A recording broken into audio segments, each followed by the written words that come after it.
At first it took a wee bit of getting used to, because we weren't used to having, normally with your old boiler, it would be turned off during the night, get up in the morning, making your coffee, shivering, put the boiler on. Didn't have that anymore. You're getting up and you're just strolling about in the heat, because your set temperature is there continuously with the heat pump. Running costs wise, it's been, I would say, major success.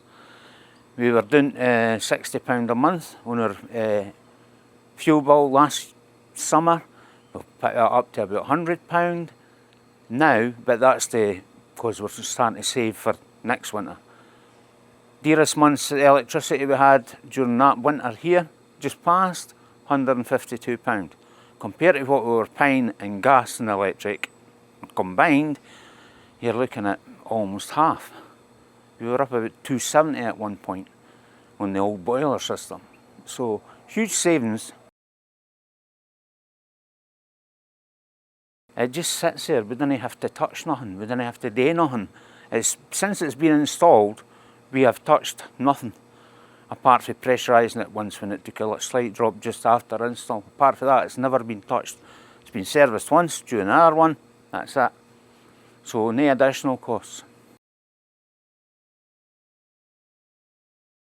Well, when I started looking into it, previously what we'd done is we'd installed solar back in 2017. When we spoke to the guy that was going to do our solar, he advised future-proofing our house by putting a battery in, battery storage. At that time, there wasn't as much available, so we went with a Tesla Powerwall 2, which we had installed a month after the solar.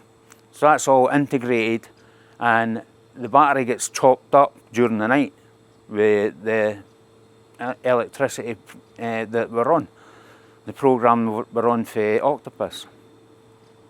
So we thought about the solar, the battery, the future-proof our house, and then when I started seeing the adverts on Facebook, or the stuff on Facebook for IS Plumbing and Heating, about heat pumps, and that there were grants available, that's when we decided to take that, go down that route.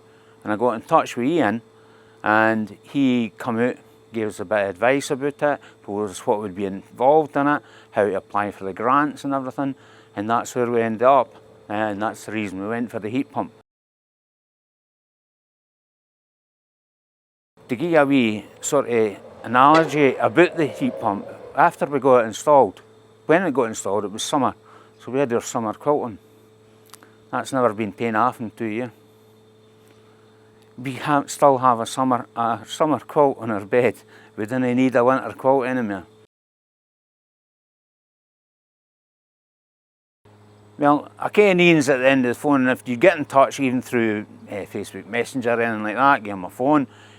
Even if he doesn't pick up right away when you get him on his mobile, he will phone you back. When he come out, he was very professional, told me all the ins and outs and how things could go and wouldn't go.